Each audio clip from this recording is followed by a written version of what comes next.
Este é o gráfico que eu fiz para tentar ilustrar todos estes momentos da Escritura e da Bíblia para facilitar a compreensão. A imagem de fundo do deserto e dos camelos é apenas ilustrativa. Nós estamos exatamente aqui, no século 21, essa rodinha amarela. Vamos subir então a linha do tempo para chegar na outra extremidade. E lá está Moisés. Por volta de 1590, antes do nosso Salvador, Moisés está aí, portanto, começando a escrever as Escrituras. Descendo a linha do tempo, chegamos ao ano 1000, antes do nosso Salvador. Era momento em que surgiam os etruscos. Daqui a pouco nós completaremos o raciocínio também sobre esses povos, que são os líderes romanos mais antigos da história. Um pouco mais adiante na linha do tempo, nós vamos então estar agora no período de reis. Neste momento, as escrituras sagradas são descobertas no templo, depois de muitos anos que elas se haviam perdidas, segundo o relato da própria escritura. Descendo um pouco mais na linha do tempo, é o período em que o Egito domina Israel, logo depois os sírios e em seguida os assírios.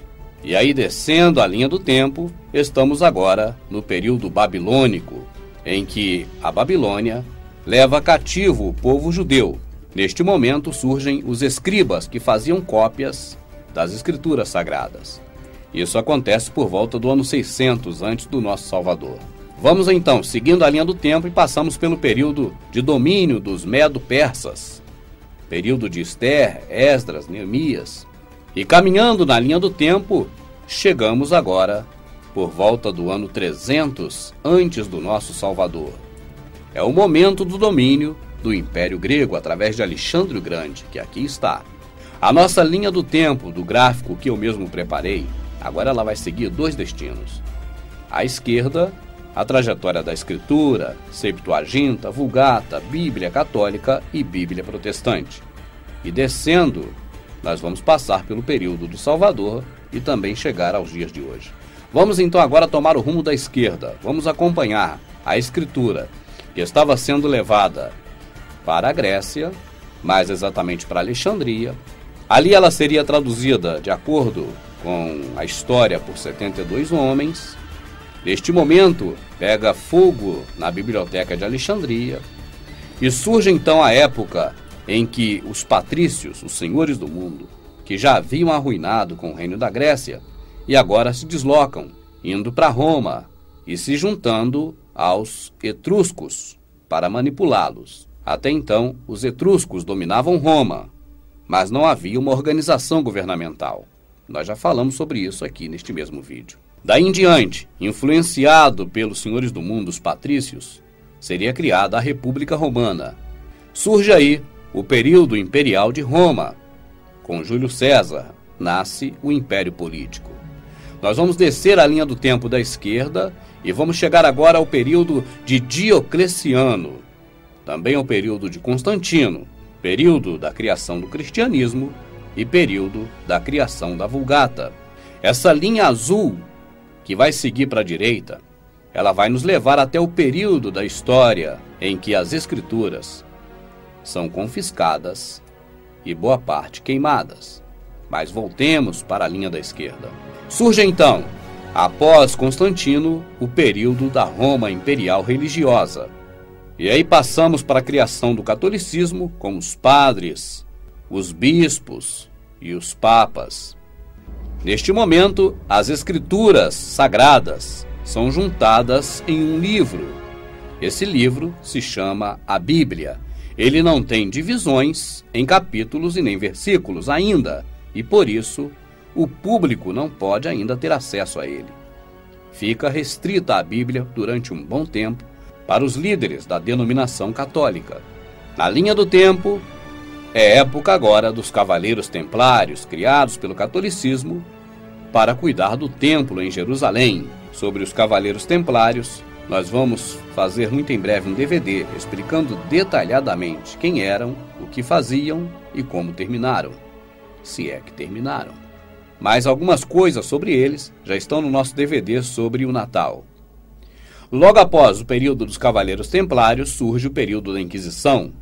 Neste momento, quem professa a verdadeira fé é considerado como satanista, como bruxos, e são queimados também nas fogueiras que a denominação católica promovia através das cruzadas. Mas seguindo a linha do tempo aqui da esquerda do nosso gráfico, nós vamos nos aproximando do ano de 1500, já da nossa era. Neste período, a Bíblia católica é dividida em capítulos e logo após seria também dividida em versículos. Não demoraram para se criar as epígrafes, que são colocadas de acordo com cada editor da Bíblia. E neste momento também passava-se a fazer uso dos recursos de tradução ou transliteração. Por volta de 1500, a título de curiosidade, época em que o Brasil foi descoberto, e é época também da Reforma Protestante de Lutero. A partir de agora, teriam os cursos de teologia, os seminários, e com eles a forma religiosa de se ler a Bíblia, utilizando os links feitos através de estudos, concordância, capítulo, versículo e epígrafe. Agora sim, a Bíblia estava pronta para ser liberada para o grande público.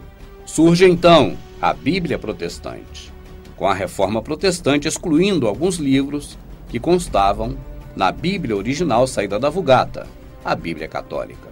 Descemos a linha do tempo e chegamos ao período da difusão do protestantismo aqui no nosso país, por volta de 1900. E chegamos também ao período em que a Bíblia que veio da Vulgata, que saiu da Septuaginta, foi bastante difundida. E é bem provável que essa que você tem em suas mãos seja uma dessas. Mas voltemos ao período da invasão grega com Alexandre o Grande, para retornarmos agora, para os dias de hoje, pela linha do tempo da direita. Estamos nos aproximando em direção ao ano zero, o período do nascimento e morte de Yahushua HaMashiach, que chamamos de Jesus. Segue então a invasão dos Ptolomeus egípcios, invadindo Jerusalém. Eles destroem o templo. Depois chega o período dos Macabeus Asmonita e o templo é reconstruído. Essa passagem é relatada com detalhes no livro Bíblia dos Católicos. A Bíblia Protestante retirou esse livro. Vamos descendo a linha do tempo em direção ao ano zero. Chegamos ao período em que Pompeu, chefe do exército romano, dominou Israel, matou muitos hebreus e fez de Israel parte do Império Romano. Passamos então para o momento mais importante da história da humanidade, que dividiu o tempo em duas eras, antes e depois dele. Yahushua HaMashiach, que chamamos de Jesus.